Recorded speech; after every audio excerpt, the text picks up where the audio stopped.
Hello, hello, hello, and welcome, welcome, welcome. I am Lavella. We are continuing our single player Let's Play. This is Java Minecraft 1.16.3, and it is survival. It is mostly vanilla. I told you in a previous episode about the data packs that I'm playing with. I'm not going to get into all that right now because we spent a lot of time explaining it before. We are working on our sheep barn. We just finished the windows and a little bit of this detail. We need to do some work up there. I probably should have done this off camera. Let's go ahead and put a floor in. Let's see.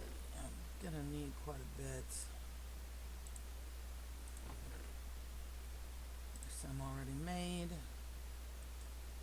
I'll just grab that just in case. I doubt I'm gonna need this much. Ooh, good. These are already made. In that case, let me throw a couple of those back. Okay, let's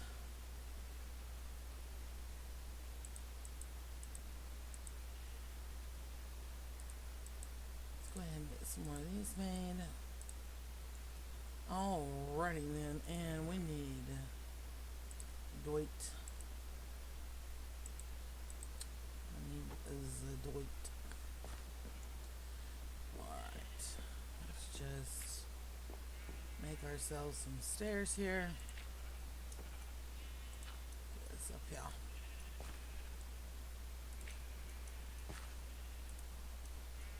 Okay, well, I can't get up there. So that wasn't that helpful, was it? Alright. Actually, I need to be right there.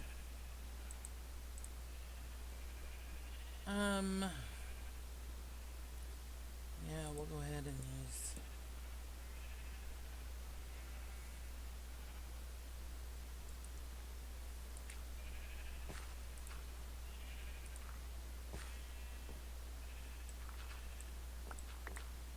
Let's get rid of that.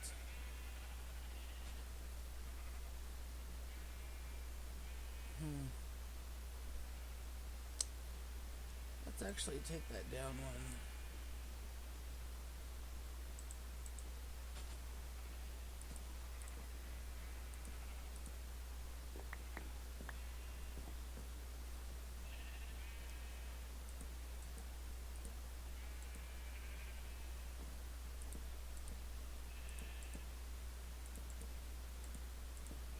I know this is not exactly riveting, but it is part of the build. I have no torches on me, and that's going to be a mob farm.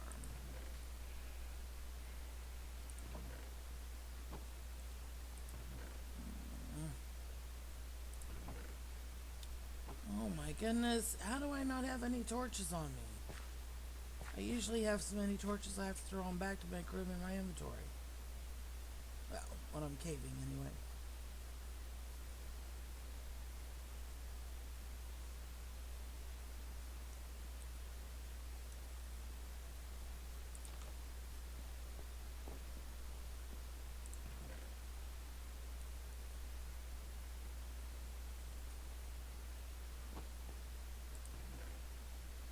There's some. That ought to do. It ought to do.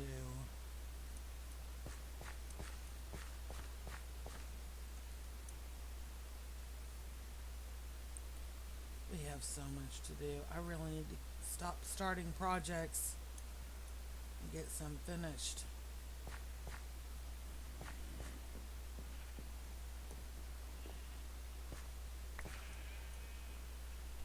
Alright.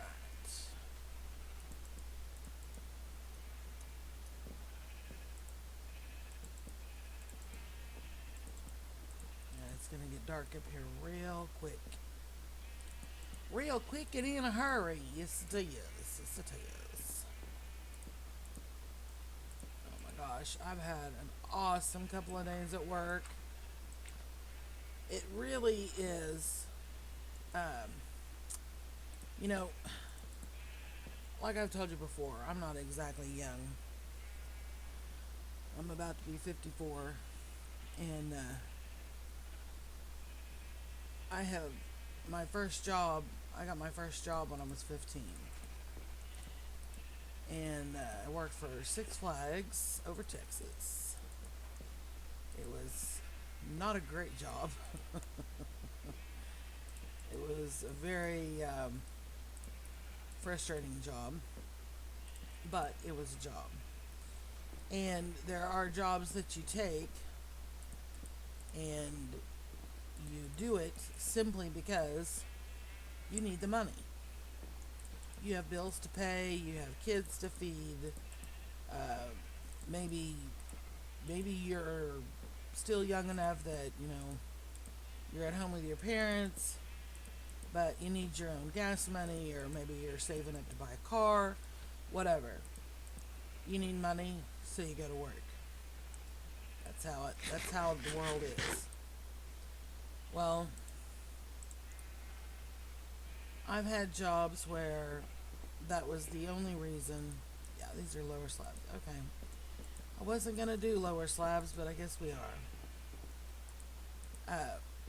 I've had jobs where that was the only reason I was there. I was not there because I enjoyed it. I didn't really care for my job, but I just basically bit the bullet and did it because I needed the money. And then there are jobs where the job's okay. It's not necessarily your favorite, but it's okay. It's not something you hate doing. And then you have this one person that you work with that you just can't stand, and you just love everybody else to death. Everybody else is awesome.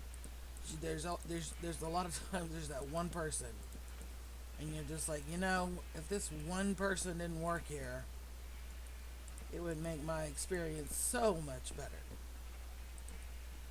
And then, of course, there's jobs that you absolutely love. Like when I worked in retail before I came to this job at the jail, I absolutely loved my job. It was not good for me physically. I was always stressed mentally, trying to reach goals that I physically could not attain. And it was not what I would consider a fantastic job, but I needed the money. And believe it or not, as miserable as I was, I loved my job. Money sucked. The physical part of it sucked. Sometimes I had customers that, oh my gosh, total buttheads. But I loved my job. And I really enjoyed the people I worked with most of the time. In retail, and you're going to have high turnover in some areas, not just because it's retail, but and nothing against young people. This is not a slam against young people, but a lot of the times when you're working in an industry that hires a lot of young people, the turnover is higher because people in that age group typically, not all of them, typically, they don't need that job as much as somebody else might. Because typically they're not paying rent, they're not making a car payment, they're not supporting a family. So a lot of times it's hard to keep young people coming to work because things start getting hard and they're trying to finish school and they don't like not having time for a social life, and they realize this is not a necessity for me right now. Why am I spending my time here? And so in some industries where you do hire a lot of young people, the turnover can be quite high. And retail is one of those industries. Fast food is one of those industries. And it does get frustrating for those of us who are older and we need our jobs to survive. And you end up working with somebody who really just doesn't care. And not necessarily a young person. There are people of older ages that take jobs and they really don't care. They are there to put their time in and get their paycheck and go home. And they don't care how much work they do or don't do. And they don't care what kind of impression they're making. They don't care what kind of a reputation they're establishing for their business where they work. They don't care. They just go and do the job and go home. And sometimes they don't even really do the job. They're just putting in their time so they can get a check. You're going to have that. It's just people. People are just... You're going to get some people who are going to make the best of the situation no matter where they are, no matter how they feel about their job, no matter who they're working with. They're going to do their best because that's the kind of person they are. But that is just not always the case. Well, one thing to keep in mind, we're all human. So, whether you're working with somebody who does a great job, does a halfway job, barely does their job at all, before you start beating them with that judgment stick, keep in mind, we're human. We make mistakes. We are not perfect. We are most definitely flawed. I am probably one of the most flawed people in existence. I make mistakes all the time. And trust me, even at my age, I don't always feel like doing a good job. There are days I go to work and I'm like, ugh, I don't want to be here. I want to be at home. And I am not one of those people who works because I think working is fun. I work because I have to. If I financially did not have to go to work, my tushy would be right here in this chair playing on my computer. That's exactly where I would be. But as I've said before, I don't want Minecraft to be a job. Being paid to play games would be amazing. I think that would be fantastic. I would love to be able to do that. But at the same time, I've had games ruined for me before because they started feeling like work. And that kills your fun factor in some cases. So, I love Minecraft so much. I don't ever want it to feel like I have to play, or I have to log in, or I have to do this, or I have to make a video, or I want to do it because I enjoy it, not for any other reason. But right now, I am extremely fortunate because even though I do miss my old job in retail, and I really miss the people I used to work with. They were very good people. And 3 years may not seem like a long time to some people, but it was long enough for me to connect to these coworkers on a level that they felt like family.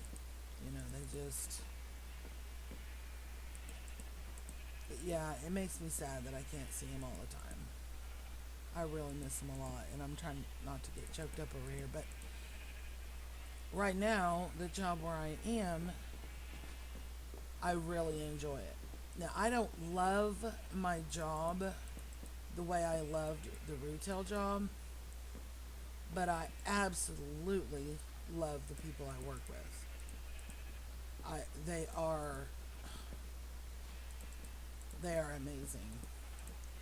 And I really wish I could kidnap the people I used to work with and bring them with me. I would have the best of both worlds then. But I am very lucky because, especially right now, there are a lot of people who don't even have jobs because of the COVID that's hit the whole world. The entire planet is being affected by it. So the fact that I can actually go to work every day and I still have my insurance benefits and I still have a paycheck I can pay rent with and buy groceries with and pay for my car insurance, the fact that I have that job, I'm very lucky. There are a lot of people struggling out there that have kids to feed and they have no money coming in. And that's just, yeah, it's a very horrible situation. Not to mention that people are dying. You know, people's lives are at risk. But I have been extremely fortunate. But the whole point to this rant is I've told you before I work 12 hours. Well, it's 12.25 hours. But anyway, I basically work 12-hour shifts. And it's in a jail. So the people I work with, I don't know why I'm getting random calls from people that I don't know.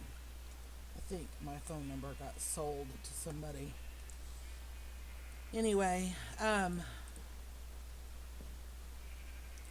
basically, like this weekend, I work Friday, Saturday, Sunday, off Monday, Tuesday. So that means I'll work Wednesday, Thursday, be off Friday, Saturday, Sunday. So if I work this weekend, I won't work next weekend. If I work this Monday, I won't work next Monday. It's that kind of a schedule.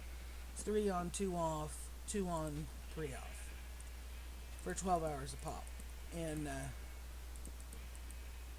the people I work with and the way my schedule is set up, I don't have time to feel burnt out. If I don't want to go to work, it's because I don't want to leave my house. It's because I just want to stay home and be lazy. It has nothing to do with my job. Because I don't want to go to Walmart either, and I don't want to go, anywhere. I just don't want to go, period. But the last couple of days, I just finished working a weekend, and I was basically I'm what they call a CSA, and I work in what they call a control bubble, and I operate doors and I talk to inmates through the intercom, and I'm basically the intermediary. I let the officers know, well, this inmate needs a towel, and that inmate needs, shampoo, and this inmate, got the wrong sandwich, and he needs, you know. So I'm kind of the intermediary, and that's fine. And then you have your officers, which some facilities call them correction officers, some people call them detention officers. We call them detention officers, so we call them DOs for short. And when we have the manpower, they will assign a CSA to a certain floor, and they will assign an officer to that floor. If we don't have enough CSAs, then an officer has to do both. They have to be out on the floor and take care of the bubble at the same time, which not a lot of fun for the officer. But anyway, the other night I got stationed with one of the officers on a floor that is actually easier to run than most of them. And we had work to do, and we did do it. But there was a lot of downtime too, because there are certain things that don't happen on weekends that do happen during the week. So it was a slow day anyway. And this officer is somebody that I've always respected and I've always enjoyed. No matter how frustrated he gets, no matter how tired he is, he always offers a smile, And I know it sounds kind of corny, but people,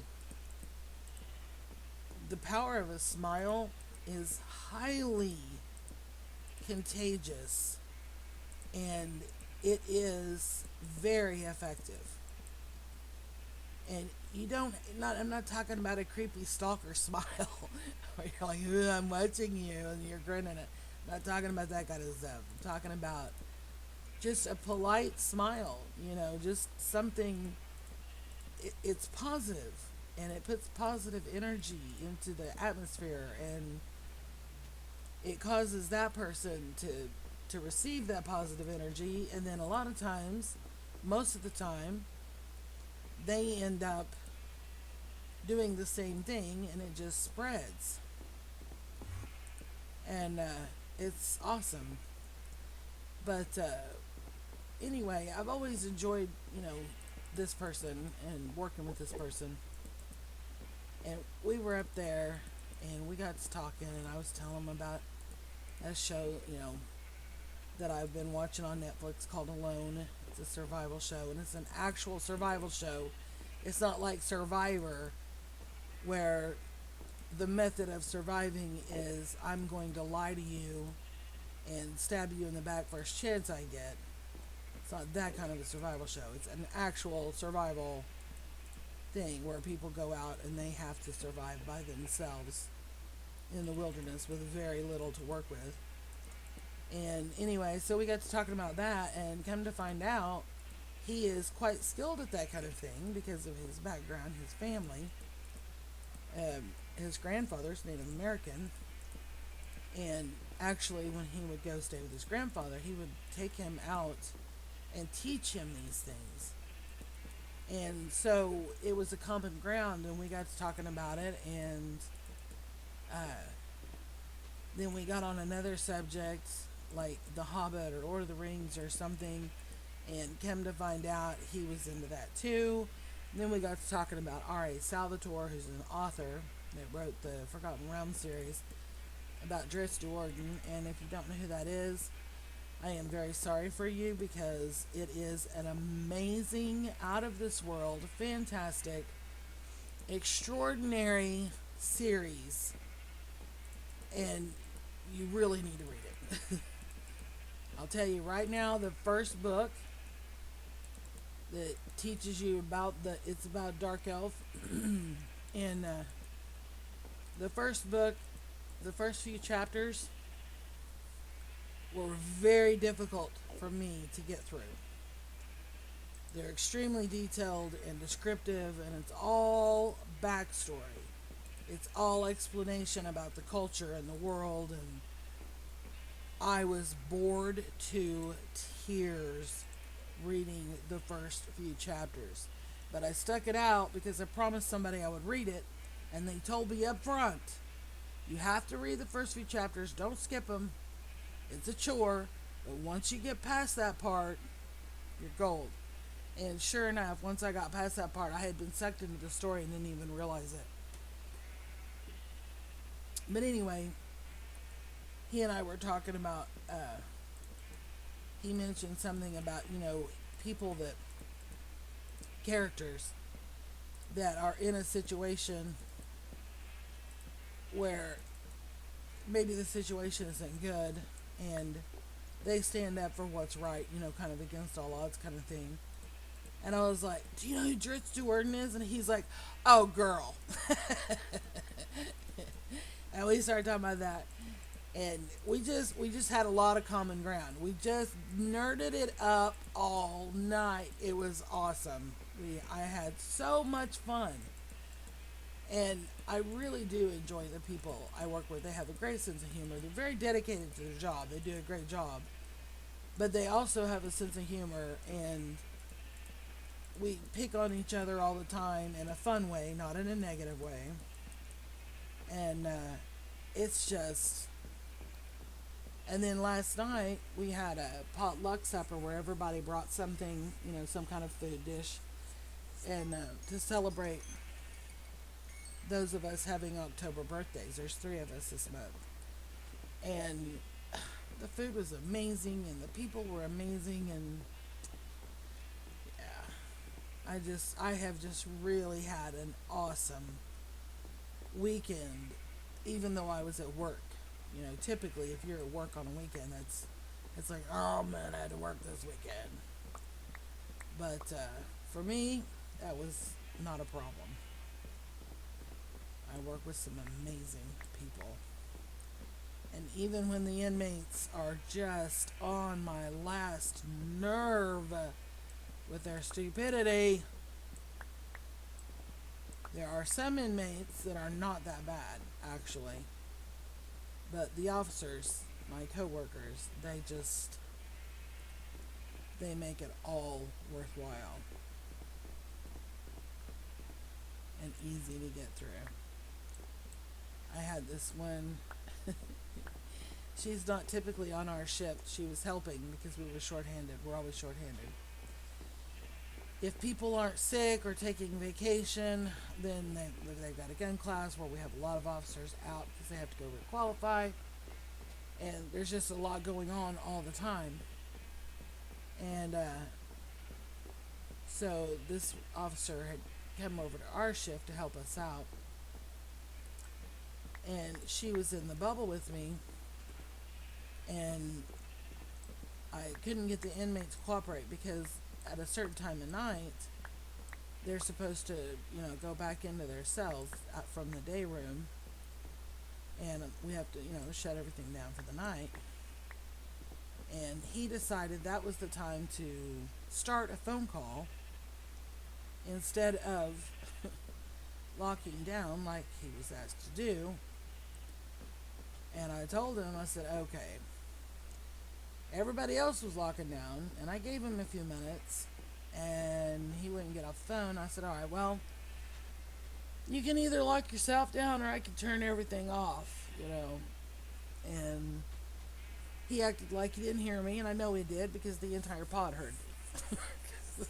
So that was not an excuse. So he decided to just keep doing what he wanted to do instead of what he was needing to do. And so I turned everything off, which killed his phone call. So whoever he was talking to, just all of a sudden, they were disconnected. And believe it or not, I actually don't like doing that. They think I do because they think I enjoy being mean to them. And they think I just, I'm entertaining myself by power tripping or whatever. But I really hate doing that. It's a personal thing. It's kind of like privacy. Privacy is a very personal thing to me, and I think it should be respected regardless. It doesn't matter who it is. Anyway. So I killed the phone call, and the next thing you know, and I told him, I said, as soon as you lock down, I'll turn everything back on. So it was yelling and screaming and cussing at me and calling me names. And the officer that was in the bubble with me, she's like, oh, that's not she hit the button and she said, you better cool it, buddy. And she was fired up. She was ready to go in there and take him downstairs and lock him down and in a restraint chair and all this kind of stuff. I said, no, it's fine. It's fine. They yell and cuss at me all the time. It's part of the job. You just let it roll, No, it's not a fun part of my job. I don't enjoy being yelled at and cussed and called vile names. It's not something that I find entertaining. But I don't offend that easily. I don't sweat the small stuff anymore. I used to, but nah. So I told her not to worry about it. She was all ready to defend me, and it was very sweet of her. But I was touched because my crew that I work with on a regular basis, they know me well enough to know she don't care. And I just tell them, you're not going to scream at me. If you want to have a conversation, we'll have a conversation, but you're not going to scream at me. And you want to call me names, I don't care. It doesn't hurt my feelings. I've heard it all. As a matter of fact, if they're going to continue calling me names, they need to be a little more creative because I'm tired of the same old stuff. They need to come up with something new. I don't know that I like. From the inside, I like having this openness, this open. I don't, I don't know that I like that. I have to keep telling myself this is a barn. It's not a house. This is not an upper story to a house. This is a barn. And this has been bugging me. Thank you. Okay.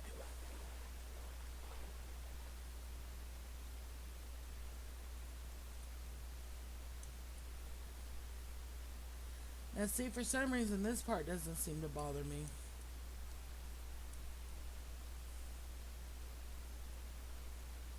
I kind of like that. I think we need to put some kind of platform and maybe have. I think we need to build these out a little bit and see what we think. I think that's. I wonder how many times I can use the word think in the same sentence. But anyway, uh,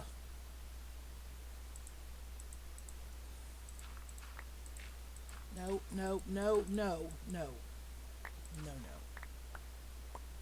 no.